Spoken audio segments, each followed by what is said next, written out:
Welcome to the C Word, the Conservators podcast. Today we're talking about public image. I'm Jenny Mathiasson, an objects conservator based in South Yorkshire. I'm Chloe Ramsey, an objects conservator based in Greater Manchester. And I'm Christina, an objects conservator based in Cambridgeshire. Let's start with some news. First of all, I'd like to remind everyone that we are on Patreon now. So if you'd like to support the show and help us make more content, then please consider becoming one of our subscribers, one of our patrons, because you want to hear more, right? Because we're amazing. Anyway, on to proper news. Mary Lou Florian's book Heritage Eaters is now available online for free because it's no longer in print. And so we'll put a link on that to that in the show notes. She does say, she said on the disc list that it might be a bit dated, however it is still accurate, as it were. These things are still eating our collections. So that's a nice new free resource. I'll be downloading that later. Yes, quite. Another piece of news is that the Conservation Studio has opened at Knowle. That's the National Trust Conservation Studio. And it'll house 6 conservators doing amazing things for a long time to come, I hope. You made that sound like there's a new tiger pen at the zoo. Well, I mean, I think there's a certain level of that because I did see nice photos of, that kind of glass wall where you can look in on them. So it is slightly like that. I'm so sorry if you're listening and you're working at Knowle. You're going to have a lovely time. I'm sure it's going to be a beautiful lab. It's going to be great.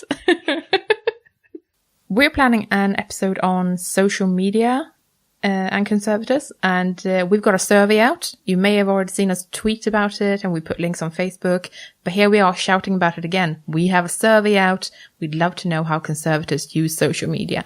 Please, please, please take the survey. You've got until the 21st of May to answer it, because that's when we were recording the episode and we're going to talk about the results. So please, please, please take our survey. Tell your conservative friends to take the survey. Do it now. Everyone loves a good survey. I love a good survey.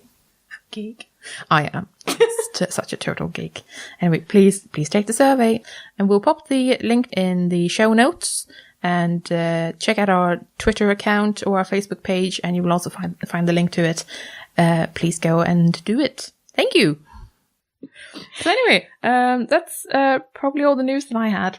The big conservation story in the news over the last couple of weeks has been the attack on the painting at the National Gallery in London. So for anyone who isn't aware of that, a painting by Gainsborough, the 18th century artist, called Mr. and Mrs. William Hallett, was attacked with a sharp, what's described as a sharp object, and I've seen variously described as a drill bit or a screwdriver, but I guess that doesn't matter. Yeah? But the painting had 2 quite large slashes, about 1 metre by half a metre, in a sort of X shape, and was obviously immediately taken display. But it's been in the news again last week because it's actually been conserved and returned to display remarkably quickly. 10 days? Within a couple of weeks. Yeah, 10 days. Marvellous. Absolutely and fantastic. The thing that really struck me as somebody who's made a bit of a hobby out of looking at how conservation is reported in the media was how well this story's been reported this time.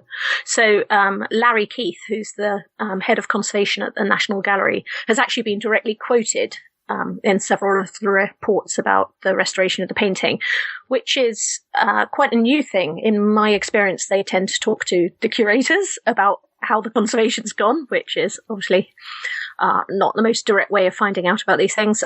So to actually talk to the conservators directly and have the conservators explain themselves what's been involved in that is, I think, a really kind of promising development and a kind of indication that conservation's maybe getting a bit more into the public eye, and people want to hear from us. Yeah. Oh, that's marvellous. And ties in oddly well with the episode. Because, of course, today we're talking about public image and how we're perceived and how we portray ourselves and that sort of thing. So yeah, that's a good news story to lead with. Christina, this is kind of your one of your areas of expertise in a way. This is what my PhD was about. See? Wow, so you've done a bit about it then. I have subsequently shelved the PhD research, so I'm not doing anything about it. We're not going to pressure you into taking up a PhD on the show. No. On the other hand, if anyone would like to pay my tuition fees, I'd happily go back to it. Excellent. Yeah, subtle hint there, people. I mean, what got you started in being interested in this, Christina? I got interested in this, I think, because it's kind of a generational thing in that I started working in conservation in 2005, I think, which was around the time when there was a lot more interest in, getting conservation out there, talking to the public, doing outreach and engagement and so on. And so in my first few jobs, there was quite a bit of that, actually. And it was kind of expected that anyone working in conservation then would be prepared to go out there and do gallery talks, talk to visitors, do lab tours, that kind of thing, which maybe wouldn't have been the case if I'd started working in conservation 10 or 20 years earlier. So partly it was that it was the environment at the time. It was something people started getting very interested in more generally in the profession. And I guess I started looking into it more and looking at how effectively we were communicating. So that was one of the things that I was looking at in my abandoned PhD research, was how the kind of messages that conservators are trying to get across and how well those messages are being received. And also looking at how conservation is reflected back to us in popular culture. So I was looking at newspaper stories about conservation, for example. What kind of language is being used? What kind of stories does the media tend to focus on? What kind of, how accurate are these stories? And so kind of looking at both sides of it, really. What are conservators trying to say to the public? And also, are the public listening? And what's kind of getting reported at that and so on. Excellent. That actually brings something to mind in that I've saved some articles, or people send me articles, which is very sweet, when they involve conservation and conservators. Sometimes friends who have nothing to do with the museum world will send me a newspaper snippet of some description or torn out pages from a magazine and go, look what I found. It's about stuff that you do. And I'm like, I know, it's fantastic. It's just, I love that. It's very sweet. And I think I was going to say, I think every now and then a story kind of blows up and becomes really big. That's a conservation story, and it's kind of our opportunity to make a point about conservation. And I guess there isn't a conservator out there who didn't have the Fitzwilliam vases stories sent to them. Yeah, who didn't have the painting in the church in Spain that was restored. Oh, wow. That really made headlines. You know, I mean, there are these kind of really high-profile stories that emerge every now and then, and that you know, where everyone suddenly becomes aware that conservation is a thing, and people express all kinds of opinions about it, not necessarily particularly informed opinions, but it's kind of out there, and it's our opportunity, I guess, to engage with that and to sort of put our side of the conversation forward. So I do this sad thing where I trawl through the BBC and the Guardian and like news sites every day, every morning. That's kind of my morning ritual. 4 stories about heritage, archaeology, conservation, museums, and I tweet about them because it's a thing I do. And I'm pleasantly surprised that there are more and more stories about conservation. It's not necessarily involving conservators though, which is the slight annoying thing about it. But I love that there are so many stories about, this thing that they found and it was in pieces and now it's not, and now it's going on display and it's fantastic. Someone's put 100 hours into this and it's amazing. And I love that. That's great. I see more and more of those with an increasing frequency. That's really, really pleasing. So when I started doing this, years ago, there was a lot less of that going on. And now I, easily see it maybe once a week, sometimes more than that, depending on what's going on and how generous funding has been, etc. But it's a really pleasing thing to see it crop up more, even though tends to be from the point of view of curatorial people, where it's like, oh, we're putting this thing on display. It was conserved, by the way. In the slight, in the slight way of, oh yeah, someone had to work really hard on this, by the way, but for hours and hours. But I'd like that I see more of these stories. That's kind of the bit that I just wanted to get at. That I'm really pleased that it's happening. We're our work is being featured more, even if we're not. And that might be something to work towards changing. I think I agree with you. There are more stories there. Not to on your parade, but I think that when I was looking at news stories that made it about stories that made it into the media about conservation, I found that there were sort of, maybe 3 narratives that tended to get that. And one of them is the, object in terrible condition. Here's a before photo. Gasp. Oh, look at how awful it looks. Then conservators put in hours and hours of painstaking, the word painstaking is usually used, yes. effort. And then, look, it looks completely different. Here it is. And that's a very kind of satisfying narrative arc, if you like. But you don't see the stories about how you clean something for payoff there. Yeah, you don't see the stories about how you clean something for 20 hours and it looks exactly the same, but it's better. Absolutely. Yeah. Or I've yet to see a story in the national press about IPM, for example. Look at all the damage that didn't happen because of me doing this for 8 years. And I think another story that tends to make it into the papers from time to time is arrogant conservators wreck things. So this is usually about fine art, quite often about easel paintings. Removing discoloured varnish is often a very contentious topic for a lot of people. And there is, in fact, an organisation that exists solely to keep an eye on conservators and get outraged whenever they do conservation. That's also quite a popular story, and that's quite a frustrating one, because often the treatment that's led to often the reasoning behind the treatment has been very carefully thought out. Conservators don't just usually tinker with things for the sake of it or just because they can. There will usually be some sort of positive conservation benefit there, but it often gets portrayed as, conservators are ruining artworks by over restoring them, by, So that's the other story. That's interesting, because I guess it does bring ethics into the public eye in a way. Although, not necessarily in a way that's super positive and happy for conservators. Yeah, ethics are kind of like the iceberg of conservation in public, if you like, in that every now and then they are seen explicitly in a story, particularly if somebody's talking to a conservator directly about a project or about an intervention, then the conservators themselves will often mention the ethical background to the treatment and why they've chosen to do one thing and not another. But obviously ethics underpin all of our conservation practice, but they're very rarely seen in the final results or seen by people who see the final results. Quite. And so that's one of the things that's kind of invisible in public, if you like. And I think that's where a lot of misunderstandings occur. Agreed, yeah.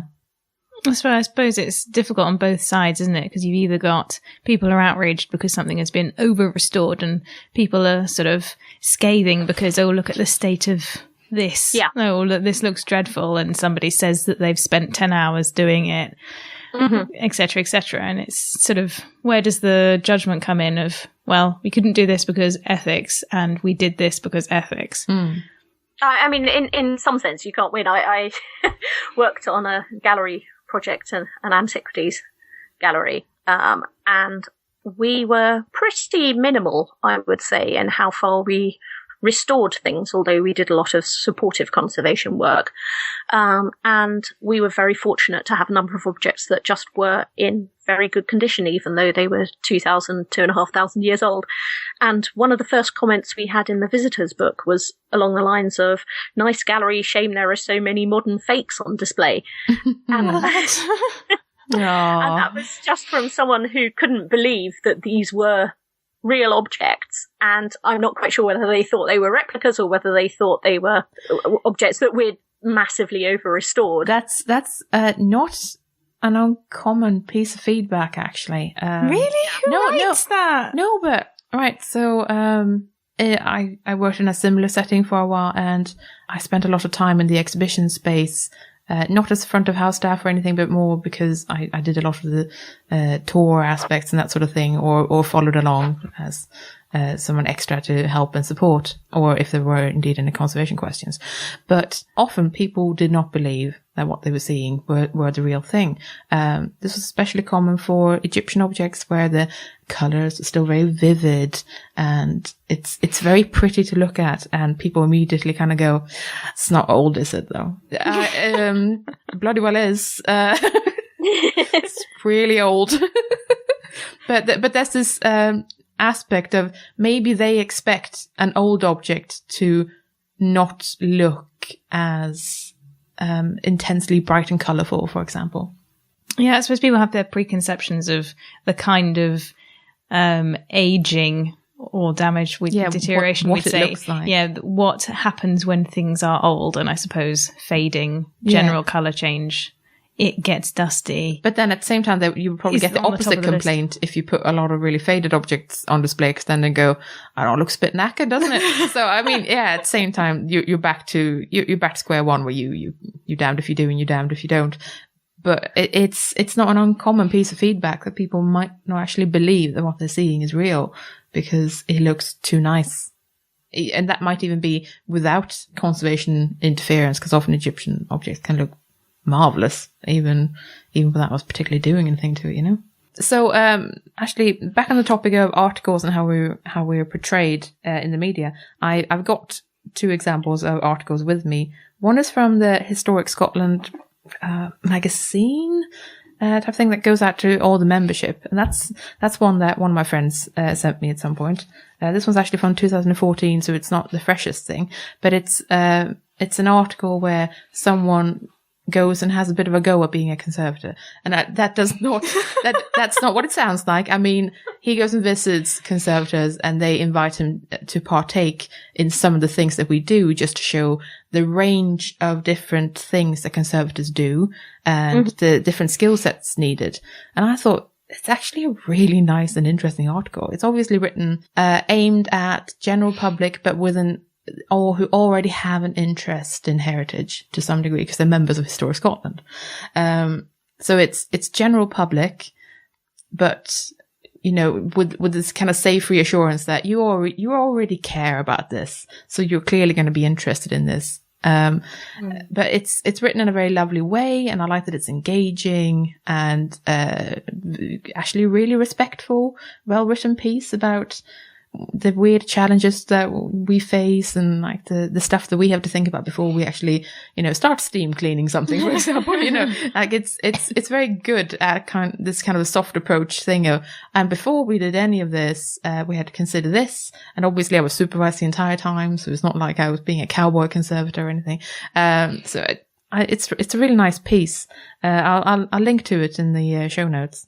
And another one I have in front of me is from 2013. It's from the Museum's Journal, and it was probably the last time I saw Conservators properly actually in the Museum's Journal, in that it was just called The Conservators, and it was various interviews with conservators from all over the UK, in different aspects of their work. So, you know, we had remedial and preventive, and lecturers and all sorts, really. And it's a really nice piece, but I kind of wish I saw them more frequently, in that, you know, it's been a while now. Maybe we could do something on something we do again. Maybe. Museums Association. Hi. Please. But obviously this type of article is geared towards fellow professionals who also work within the museum or heritage sector. So it has a completely different feel to it, in that it's very, this is what we do and this is why you should respect us, which is good. We do need that kind of article because, I think it's just good to be seen as a profession sometimes and just go, hey, here we are, by the way. This is what we do. These are the things that we think about, and this is how we can help you. This is why you need us. So, talking about how we're perceived by fellow professionals takes us on quite neatly, I think, to the paper that was published in the latest issue of JIC, the Journal of the Institute of Conservation, which landed on my doormat last month, I think, and had an article by Cordelia Rogerson and Paul Garside at the British Library, which talked about how they had found that an unexpected benefit of carrying out risk assessments, which they were doing to decide whether particular objects should go on loan and so on. An unexpected benefit of that was actually that they found it raised the profile of conservation and the whole conservation department within the library as a whole. And I think that's a really kind of positive article, because often I think conservators feel like we're perceived in our institutions as the people who are always really negative and who are there to say no and frustrate other people's really exciting plans. This article actually really kind of drew out some things that conservators started to be recognised for. So people started to recognise that actually conservators as a whole were really good at boiling down complex information into a sort of simple, easy to understand way. Which I think we are, and also that conservators are generally very good at project management, and that we've got this kind of set of skills that's not always appreciated outside the conservation departments and outside our own kind of immediate areas of working, but things that can be applied directly outside conservation work as well.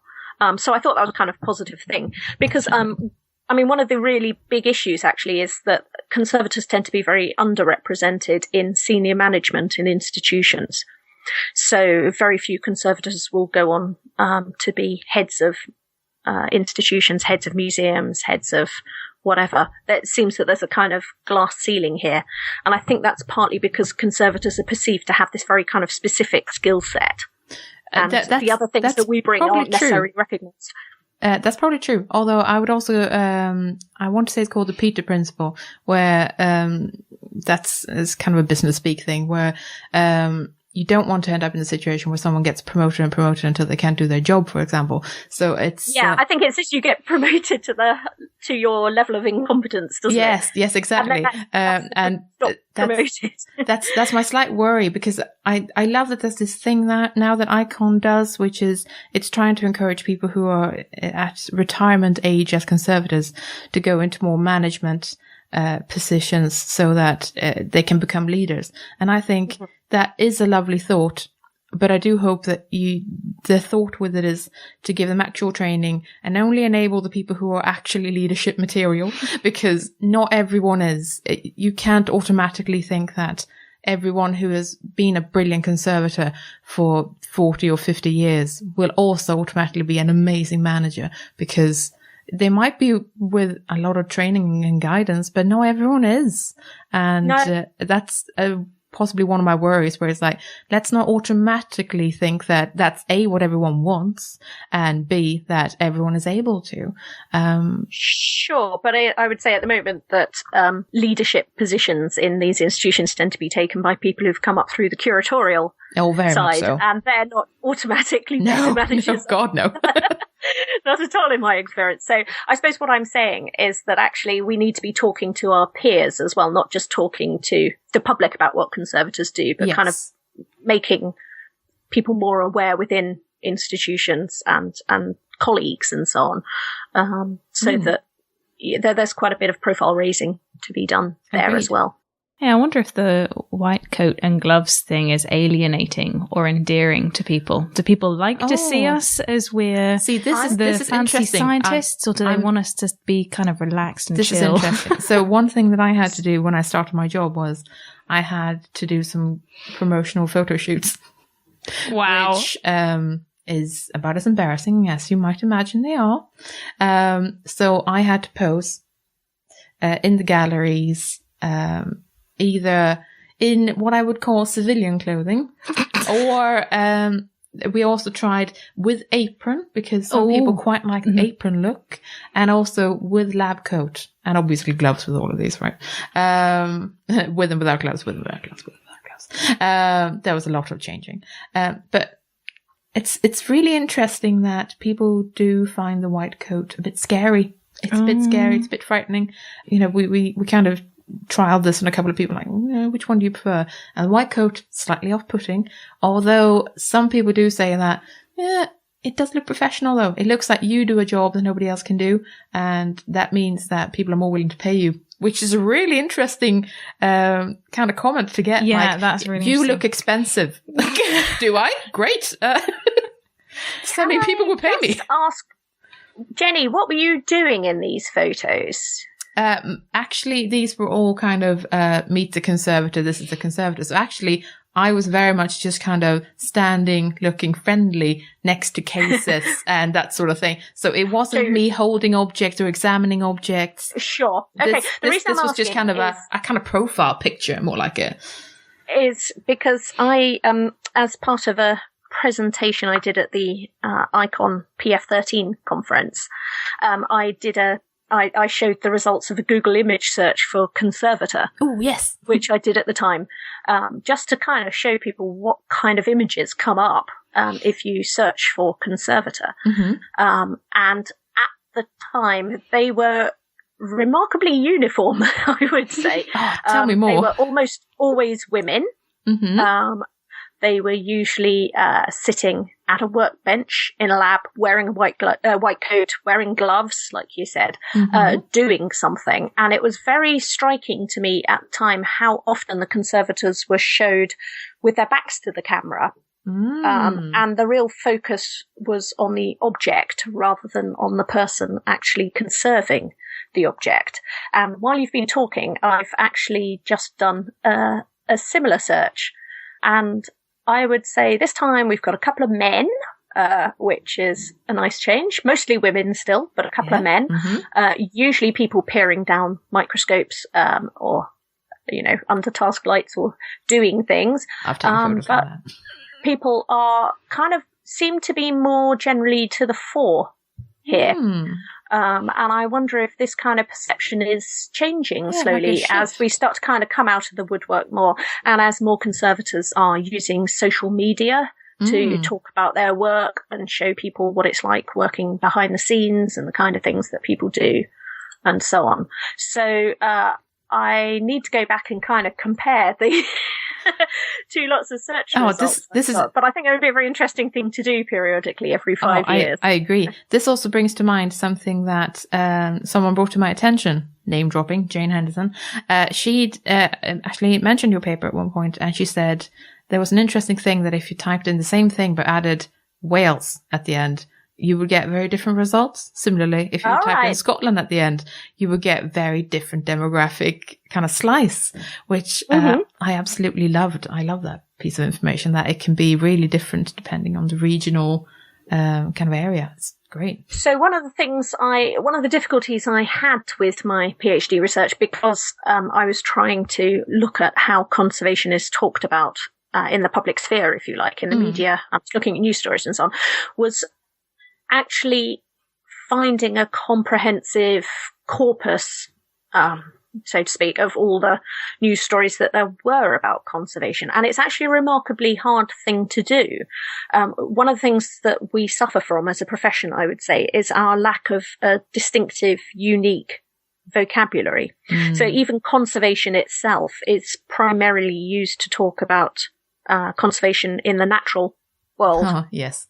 The amount of times I've gotten cross with people who are mixing up conservators and conservationists. Absolutely. And I do not work with pandas. Sure. Alas. So very frequently, you'll see an article that refers to a museum conservator as a conservationist and so on. So for a start, the vocabulary that's used, the terminology is ambiguous. It's not very well defined and so on. Even within the profession, there are people who call themselves conservators, people who call themselves restorers, people who call themselves conservator restorers. We haven't yet kind of got this very distinctive, clear-cut vocabulary. Which I just have to add something there. The best thing I've heard someone call themselves is conservatrix. What? Which made me incredibly happy somehow, because it was like, oh my God, female empowerment, conservation. Yeah, sorry. Anyway, sorry. Continue. Well, no, I just mean like, everybody knows what a dentist is. Yes, for example. Yeah. Everybody knows what medicine is. And I'm not choosing these professions by accident either, because these are some of the ones that we tend to try and compare ourselves to as a profession. Science, likewise.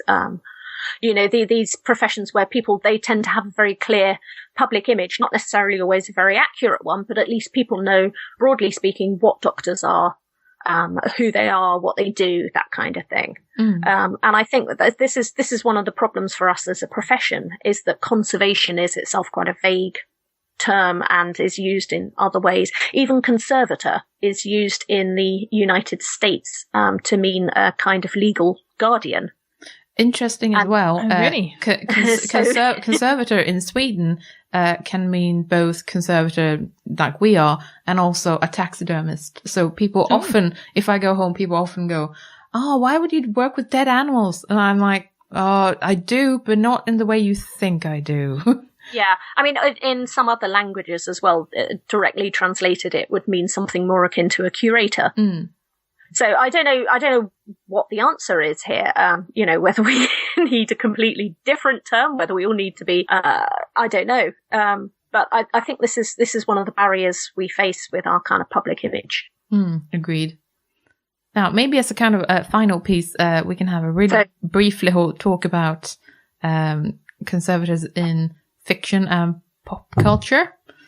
And that just to kind of let people know that actually we do feature in pop culture, which is pretty cool. And there's actually a really extensive list, although not complete, because we do have to keep adding to it when we find ourselves in fiction. That's on Conservation Online, and I'll pop a link in the show notes to that.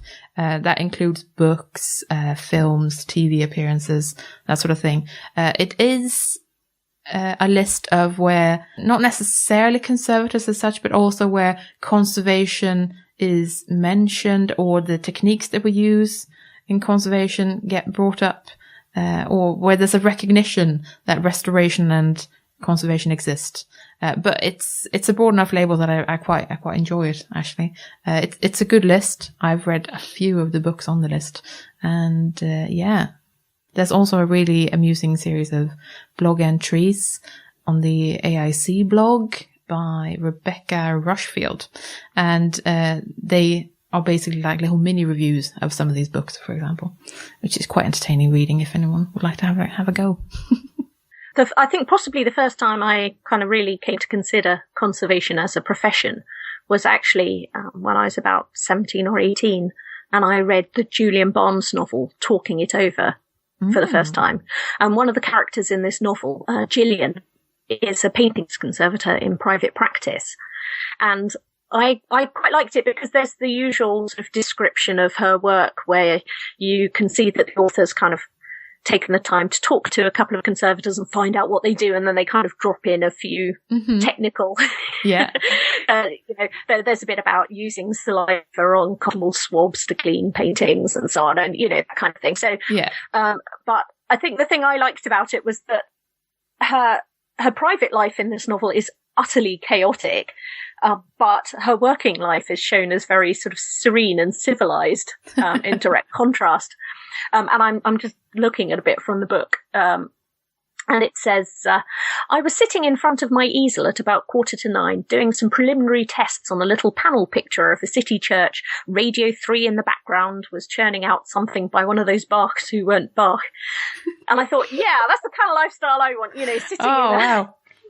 sitting in my kind of attic studio at home with the nice skylights and lots of natural light and so on, Radio 3 playing some civilized classical music in the background, and just kind of working away with nothing else to worry about and so on. Oh, that sounds lovely. And it made kind of, it kind of really made me think about conservation as this very genteel and slightly glamorous activity. And you get to sort of spend hours communing with the priceless artwork in solitude and peace and calm and so on.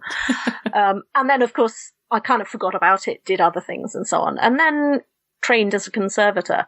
And it was actually a bit of a shock to find that my working life... that is not life. wasn't like that at all. And I spent quite a bit of time, on my hands and knees crawling behind dusty showcases looking for lost pest traps and things like that. Where do they put the silica gel? Yeah. And there's us two nodding along it. Yep. But I mean, that is, and I've again made a bit of a hobby of collecting these representations in fiction because it's a particular interest of mine. Marvellous. Do you have a whole bookshelf with them? I really want the answer to be yes. I genuinely have a whole bookshelf full of them. That's amazing. Yes. Right now, I've got, I recently read Fugitive Pieces, which does include a kind of waterlogged wood expert is one of the characters. And let's see what else. I've got Homicide in hardcover. Yes. Which looks to be very good. And I've got Inkheart. They're on my shelf right now, and those are all to be found on that list I just mentioned. And I greatly look forward to reading them, when I have time to read. We need some updates when you have. I think one of the books I would just love to draw to people's attention more is called Masterpiece of Deception, which is by a novelist called Judy Lester. And if you haven't heard of Judy Lester, then that might be because it's actually a pseudonym for Leslie Carlisle, the paintings conservator.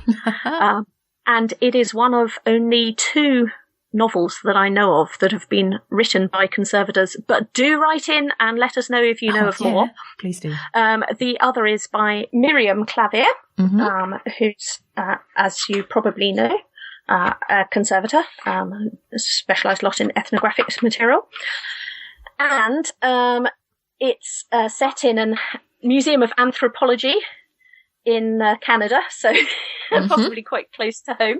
It's called Insinuendo, Murder in the Museum, and one of the bits of blurb on the back says, an intrepid intern in a museum's conservation department discovers secrets beyond those of the artefacts, secrets and deceptions that point to murder.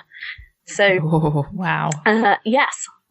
That's desperately want to write a piece of fiction like this now. Do a review of it. So, interestingly, I've actually been interviewed as part of book research for a piece of fiction, which is currently in its final edit stages, I've been told. But I don't have a title or any juicy gossip on it. I just want to add that actually I've been interviewed by an author who asked some really insightful and great questions about how I'd react if I had a certain type of object, or I found myself in a certain type of situation. Like, what would you do? What's the first thing that you do if this happens, or if someone puts this object in front of you? What's the procedure? And that was a fantastic experience because I thought the questions were really insightful and great. And hopefully we can do an interview with that person in due course as that book is released. Do you have any idea what the book is about? I know nothing other than it will feature a conservator as a main character. That is the reason I'm asking is because so many of them are actually kind of thrillers, crime fiction, detective novels, and so on. And I think that is something that where people are often very keen to put conservators in. It's fascinating, isn't it? Because it's a kind of a mystery aspect of it. Common trope. Yeah. Well, a really common trope that you find is that you find the heroine, usually heroine rather than hero, heroine's day job is kind of analogue of her kind of nighttime activity. So she's kind of conservator by day and crime fighter by night. And quite often it's you get the description of the process of cleaning a painting and uncovering what's underneath, discovering some completely different underdrawing, discovering another painting entirely underneath. And that's kind of used as a parallel with the other side of the story, which is uncovering some nefarious activities that are happening elsewhere. The whole kind of conservation process becomes a kind of metaphor for the other bits of the story, which I think is often why people are kind of interested to feature conservators. That's one of the aspects of conservation work, or at least investigation, that people think is interesting from that point of view. Yeah. I mean, interestingly, it's often not about conservation at all. It is about investigation, authenticity, that kind of thing. Yeah, quite. I'm surprised that there aren't, well, maybe there are, please let me know if you know any, aren't more sort of horror-based things. Because we sometimes uncover horrible things? Well, no, because we're often in... oh, you mean we're in creepy... Creepy dark stores where the lights are automatic and they'll sometimes just go off for no reason, and that, you've got to walk through 3 or 4 darkened rooms before you get to what you...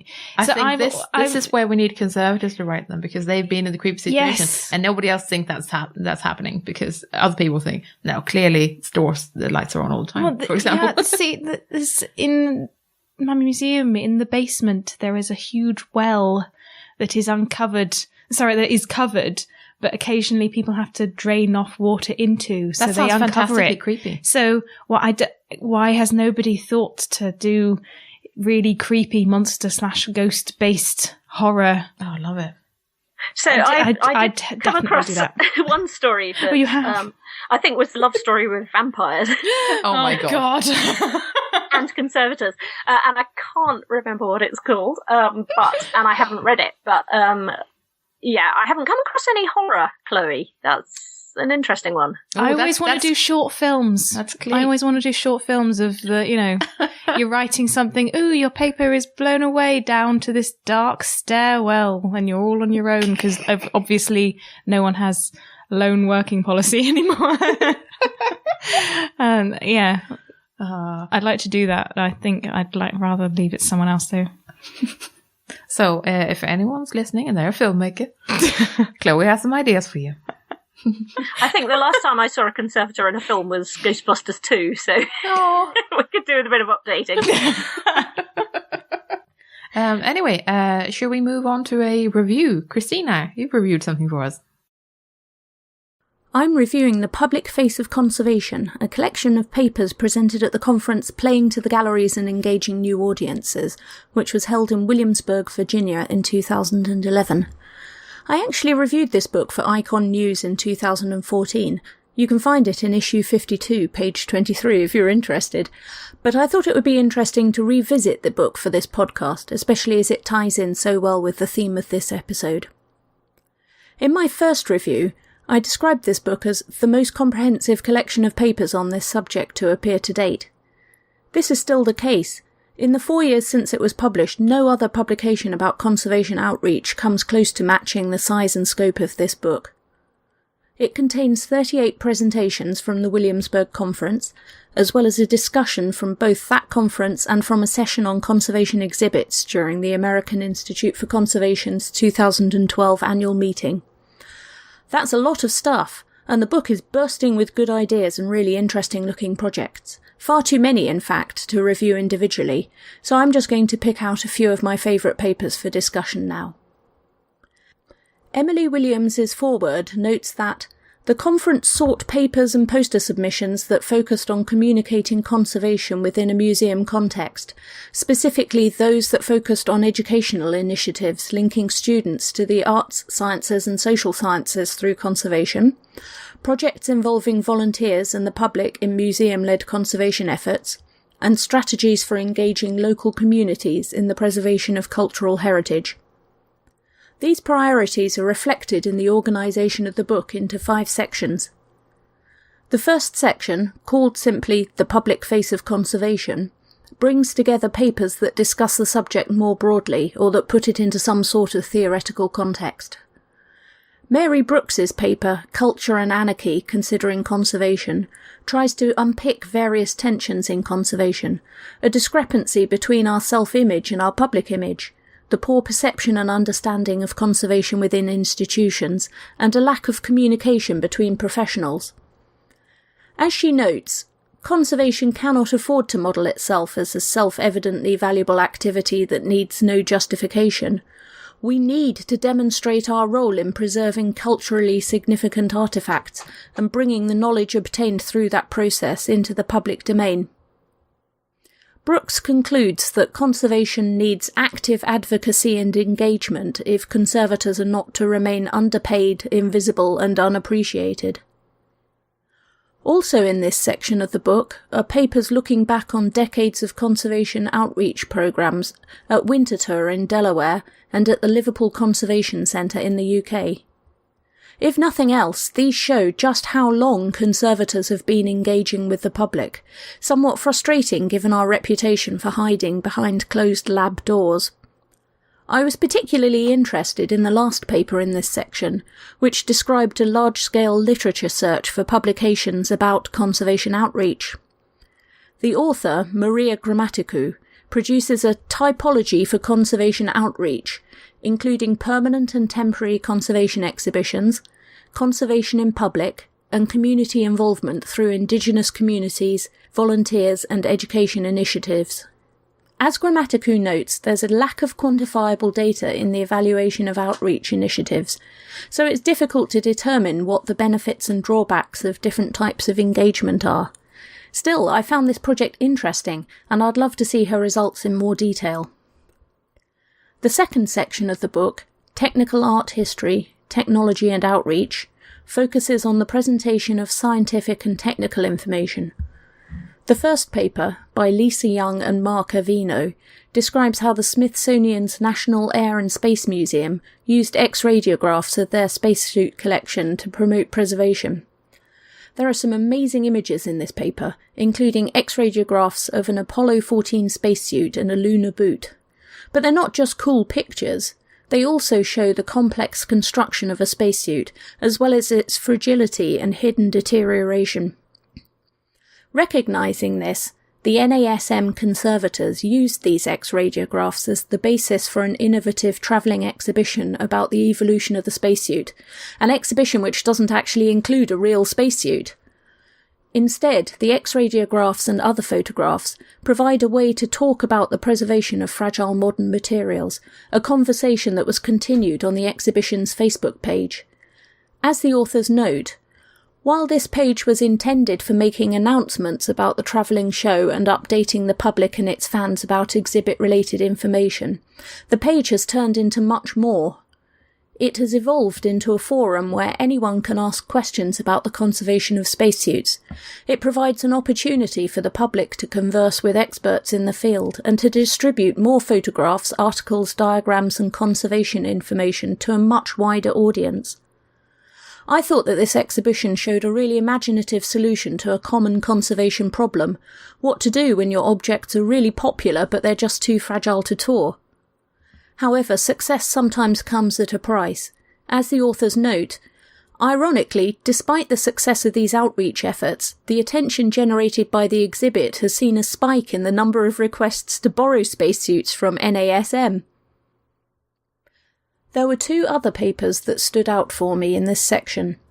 Naomi Luxford and David Thickett describe how they used an exhibition with interactive elements to both disseminate research results and also encourage public involvement in that research. And a team from Brooklyn Museum described the many ways that they have used web-based content and social media to engage new audiences with their mummy collection. Both of these projects are imaginative and exciting, and I hope we see more of this kind of engagement in conservation. There is a caveat, however. As Eric Nordgren points out in his paper, conservators need to find a balance between outreach and the often pressing needs of a collection. Nordgren says, while outreach activities are planned and carried out as efficiently as possible, it is inevitable that undertaking them on a regular basis represents a real and significant reduction in the number of hours in the day that conservators have to carry out their core responsibility of conserving artefacts. Section 3 is entitled Conservation Outreach and Educational Programming and describes outreach efforts with an overtly educational purpose. Many of these projects were aimed at school children and students, and it is interesting to see the various ways in which conservation has been sexed up for a youthful audience. Bill Wagner and Abigail Schumann's paper, Treasure Keepers, a CSI approach to conservation for students, does just what it says on the tin, and describes how Colonial Williamsburg produced a series of educational broadcasts about conservation for 9 to 14-year-olds. They say, "We decided on faster pacing, sound and visuals. We interjected short blasts of information with fast-flying images and fast-paced music with some science-y sound effects to help the viewer cue to the visual background. We used an out-of-the-box plug-and-play graphics package to replace the green screen in some of the interviews with a bluish swirly background with gears, conveying an aura of industry and science. We developed short introductory vignettes to open and close each video section.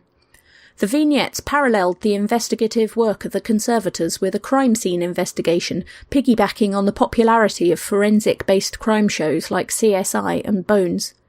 Agents Smith and Jones, investigating a crime scene, seek clues to identify which agents of destruction were responsible, resulting in a police lineup featuring the personified usual suspects. It sounds a bit cheesy, but it's certainly a new approach. What was interesting to me about the papers in this section is how little they said in general about the aims of these programmes. Some authors mentioned that conservation outreach can link in with school curricula in chemistry, arts or humanities, and others suggested that it was a fun way to tick a museum's educational boxes. One paper mentioned that it would encourage the next generation to appreciate the value of cultural heritage preservation, and another mentioned that they'd got some extra pairs of junior hands to help with a condition survey. However, there was surprisingly little overall about what was in it for the profession or for the Conservators themselves, apart from a chance to star in a CSI-style investigation, of course. I'd like to have had a little more hard-nosed analysis about the benefits of including conservation in educational programming, what conservation can take as well as give. The fourth section, Exhibiting Conservation, contains case studies about some of the many conservation exhibitions that have been mounted in recent years. These contained the usual mixture of permanent and temporary conservation displays, text panels, websites, videos, and so on. Open conservation labs, where conservators work in public spaces, are also becoming increasingly popular. Irene Peters' talk about her experience at the Visible Conservation Lab at the Musical Instrument Museum was interesting. The museum only opened in 2010, and the lab was designed right from the start with a viewing window. As a result, it had to be designed to be aesthetically pleasing as well as just functional. Peters' paper discusses some of the issues involved in setting up a visible lab, including the problem of the empty lab during lunchtimes or when conservators are working elsewhere, privacy issues for staff working on computers, and the need to beautify the space.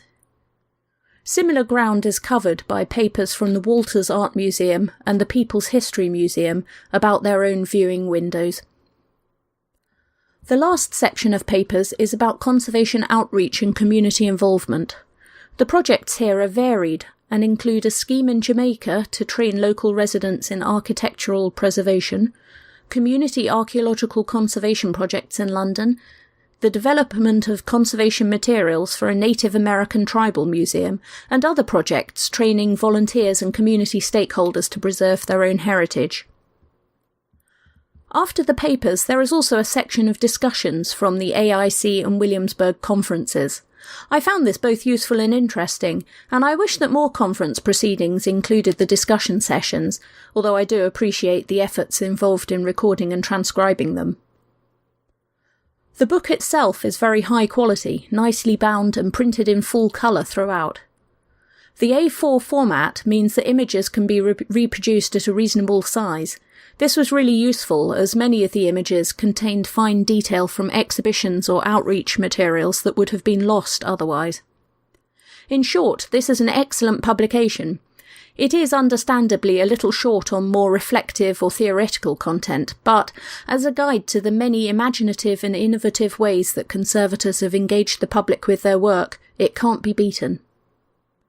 The Public Face of Conservation is edited by Emily Williams and was published by Articheck Publications in 2013. It retails for £55 and can be ordered through the Archetype website www.archetype.co.uk. As usual, if you have any questions, corrections, anything like that, we would love to hear from you. Thank you so much for all the comments that we've had on the Emerging Professionals episode. It's been thrilling hearing from all of you from all over the world, sharing your stories and suggesting resources that we've now tweeted about, and just generally showing support for each other, and really sharing your hardships and your successes. It's been quite emotional. Thank you very much for sharing. It's been amazing. Thanks, guys. Keep them coming. We're hoping to do a follow-up episode in next season on it, because we just can't address everything in just our little comments, corrections and questions section, because it's been really overwhelming. Thanks, guys. We're trying to get back to you individually as we can. We recently did a review of the app Articheck, and the makers of it have gotten in touch with us, and we've had a little conversation. Or some of the things that I've said, they have said are available. So they actually did an amazing bullet point of all the things that I said that they thought were not correct. So I'm going to address some of them, and have a bit of answer to that as well.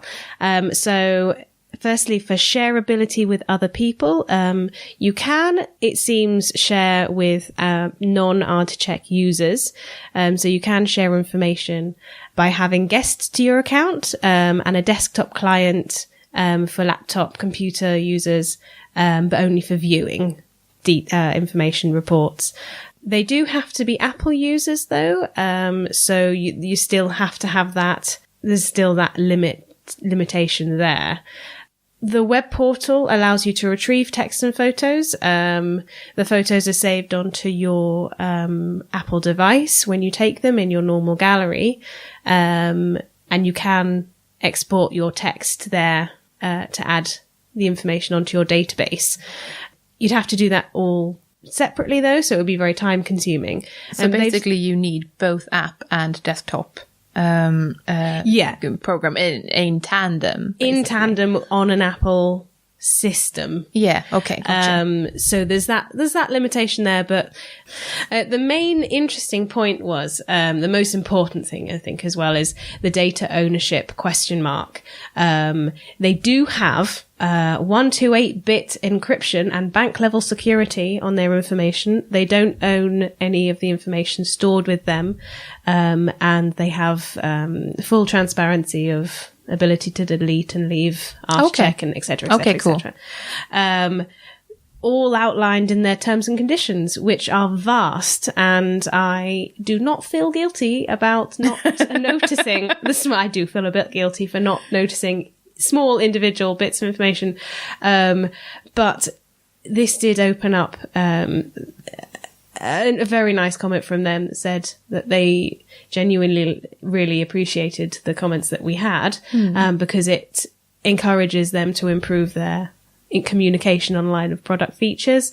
So basically having a sort of really core fundamental piece of information that more openly advertised and communicated, rather than needing to delve into a 30-page terms and conditions section. Arguably, if you've got good security and basically there's nothing to worry about, that is a selling point. That isn't something to be hidden away in like terms and conditions. That is something to trumpet about and be like, yeah, we're amazing. Bank level security, people. Do it. So that's a really positive thing that's come out of this exchange that, Yeah, absolutely. Yeah. Their customer service has been very good, actually. I will say they are super keen to communicate how good their product is. And generally, I'd just say, if you think it's interesting, have a go. And if you don't think it will work for you, then you don't think it will work for you. I still stand by it being on the pricey side. But if you're a freelancer, then you can work with that in your price structure. Yeah.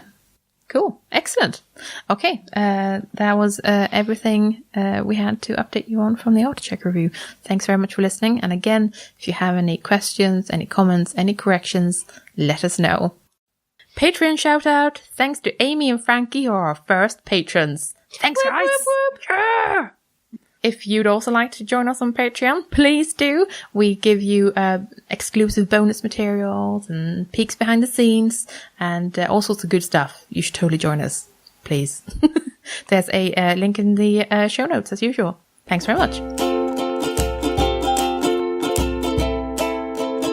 Thanks for listening. We're the C Word, and you've been listening to Christina Rosaic, Chloe Rumsey, and me, Jenny Mathiasen.